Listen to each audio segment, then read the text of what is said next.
اور چٹائی کی بناوٹ نے آپ کے پہلو مبارک پر گہرے نشانات ڈال دیے۔ اور سرہانے چمڑے کا تکیہ ہے۔ آج ہمارے پاس اتنے پیارے بیڈ ہیں، اتنے قیمتی بیڈ ہیں، اور ہمیں پھر بھی نیند نہیں آتی ان پہ۔ اتنے نرم بستر ہیں، اور کہاں میرے آقا کا بستر، کھجور کی رسیوں کی وہ چارپائی ہے، اور سرہانے میں جو چمڑے کا تکیہ ہے جس میں کھجور کی چھال کوٹ کے بھری ہوئی ہے۔ یہ حالت دیکھ کے میں نے عرض کیا کہ حضور صلی اللہ علیہ وسلم اللہ تعالیٰ سے دعا فرمائیے کہ آپ کی امت کو فراخی اور خوشحالی عطا فرمائے۔ روم اور فارس والوں کو بھی اللہ نے فراخی دی ہے، حالانکہ وہ تو خدا پرست بھی نہیں ہیں۔ ان کے حضرت عمر رضی اللہ تعالیٰ عنہ پیارے نبی حضرت محمد صلی اللہ علیہ وسلم سے کہہ رہے ہیں کہ یا اللہ پیارے آقا ہمیں بھی تو فراخی ملنی چاہیے نا۔ یعنی کہ وہ کہنے کا مقصد یہ ہے کہ پیارے نبی خود کس طرح یعنی کہ اتنے سادہ سے بستر پر سوئے ہوئے ہیں اور جسم پر اس کے نشان پڑ گئے ہیں، تو کیوں نہ جو خود بت پرست ہیں وہ اتنے خوشحال ہیں، اتنے ان کے پاس ان کے فراخی والی زندگیاں ہیں ان کے پاس، تو اپنے لیے بھی تو پیارے آقا فراخی والی زندگی کی دعا کریں، حالانکہ وہ تو خدا پرست بھی نہیں ہیں۔ آپ نے فرمایا اے ابن خطاب، کیا تم بھی اس حال میں اور اس خیال میں ہو؟ یہ سب تو وہ لوگ ہیں جن کو دنیا میں بس نعمتیں مل جائیں گی، تو ہم نے تو آخرت میں نعمتیں لینی ہیں، ہمیں تو دنیا میں نعمتوں کی ضرورت نہیں ہے، ہم نے تو دنیا میں کوئی ہمیں نئی لذتیں چاہیے، ہمیں دنیا میں کچھ نہیں اس طرح چاہیے، ہم نے تو بس اللہ تعالیٰ سے سادگی لینی ہے، اور اللہ تعالیٰ سے سادگی کے ساتھ ہی ہم نے جانا ہے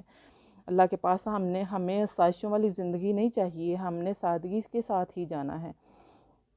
حضور کا جواب اس طرح ذکر کیا گیا ہے کہ آپ نے فرمایا اے عمر، کیا تم اس پر راضی نہیں کہ ان کے لیے دنیا کا عیش ہو اور ہمارے لیے آخرت کا عیش ہو، کہ ہم لوگ آخرت کی زندگی عیش و آرام سے گزار سکیں، اور یہ دنیا کی زندگی جو ہے یہ تو بس اس طرح ہے کہ جیسے ہم مسافر آئے ہیں، 4 دن ایک درخت کے نیچے بیٹھ کے اپنا سفر پورا کر کے تو چلے جائیں گے۔ ہمیں تو یہ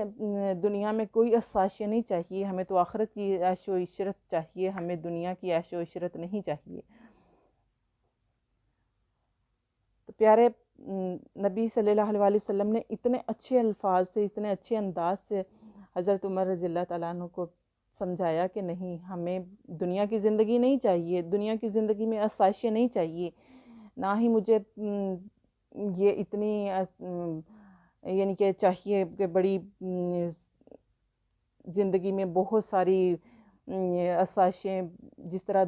دوسروں کے پاس ہیں، میں تو صرف یہاں ایک نمونہ ہوں سب آپ لوگوں کے لیے، تو میں اتنی آسائشیں اللہ تعالیٰ سے کیسے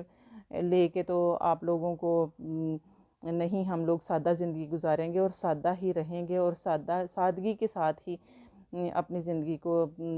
ختم یعنی کہ اللہ تعالیٰ کے سامنے پیش ہوں گے۔ تو اللہ تعالیٰ سے ہمیں کوئی آسائش نہیں چاہیے۔ ان کے عیش و آرام اور ان کی دولت مندی کو دیکھ کر اس پر للچانا اور اس کی حرص کرنا حقیقت شناسی سے بہت بعید بات ہے۔ تم کو تو فکر طلب بس آخرت کی ہونی چاہیے، جہاں ہمیشہ ہمیشہ رہنا ہے۔ یہ دنیا تو بس چند روز قیام کی سرائے ہے۔ کیا یہاں کی تکلیف اور کیا یہاں کا عیش و آرام؟ نہیں، ہمیں دنیا کا عیش و آرام نہیں چاہیے۔ حضرت عبداللہ بن مسعود رضی اللہ تعالیٰ عنہ سے روایت ہے کہ رسول اللہ صلی اللہ علیہ وسلم ایک دن ان کے حضرت عبداللہ بن بھی ان کے سامنے بھی اسی طرح پیارے نبی حضرت محمد صلی اللہ علیہ وسلم چٹائی پہ ان کے لیٹے ہیں اور جسم کے اوپر اسی طرح نشان ہیں، تو وہ بھی پیارے نبی حضرت محمد مصطفیٰ صلی اللہ علیہ وسلم سے مخاطب ہو کر کہتے ہیں کہ پیارے آقا آپ اللہ تعالیٰ سے دعا فرمائیں کہ اللہ ہمیں بھی آسائشوں والی زندگی دے۔ تو پیارے نبی نے فرمایا کہ نہیں، ہمیں آسائشوں والی زندگی نہیں چاہیے، ہمیں سادگی چاہیے، اور پیارے نبی ہمارے لیے نمونہ ہیں کہ کس طرح آسائشوں والی زندگی کو چھوڑ کر، ان کے کیا نہیں مل سکتا تھا ہمارے پیارے آقا کو، ہر چیز مل سکتی تھی، ہر چیز ایک حکم کرنے کی دیر تھی کہ پوری کائنات ان کے آگے ہوتی، لیکن نہیں، پیارے آقا نے سادگی اپنائی، سادگی لی اور سادہ زندگی بسر کی۔ اور ہمیں بھی سادہ زندگی بسر کرنی چاہیے، لیکن ہمارے پاس اتنی آسائشیں ہونے کے باوجود بھی ہم اللہ سے شکوے کرتے ہیں، لیکن اللہ تعالیٰ ہمیں توفیق عطا فرمائے کہ ہم اللہ تعالیٰ کے پیارے نبی صلی اللہ علیہ وسلم کے بتائے ہوئے طریقوں پر چلیں اور سادگی اختیار کریں۔ تو آتے ہیں اب وظیفے کی طرف۔ تو یہ گھر میں، اگر آپ کے گھر میں آپ کو ہے کہ شیاطین یا جنات کا اثر آپ کہیں دیکھتے ہیں، اکثر گھروں میں شیاطین اور جنات کا بہت زیادہ ہے، یعنی کہ شیطانی جنات کا، جو گھر میں لڑائیاں بنواتے ہیں اور اس طرح کہ بہت زیادہ پریشانیوں میں ڈال دیتے ہیں انسان کو، اور ہمیں پتہ بھی نہیں چلتا کہ یہ کوئی شیطانی عمل ہے، کوئی شیطان اس طرح کر رہا ہے۔ تو اس کے لیے میں آپ کو ایک وظیفہ بتاتی ہوں۔ آپ نے باوضو ہو کر 3 بار صرف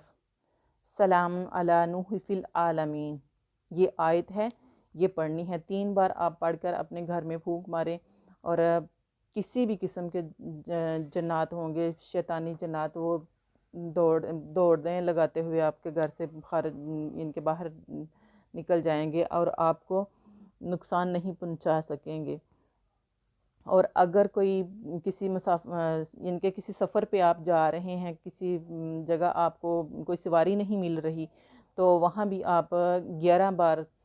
یہ اول و آخری درود شریف کے ساتھ سلام علی نوح فی العالمین پڑھیں، تو آپ کو سواری کا سبب، یعنی کہ سواری مل جائے گی، آپ کو سبب لگ جائے گا سواری کا۔ تو یہ جو ہے، اس کو آپ ہر نماز کے بعد 3 بار پڑھ لیں، نہیں تو ایک بار دن میں 3 بار پڑھ کے گھر میں پھونک ماریں اور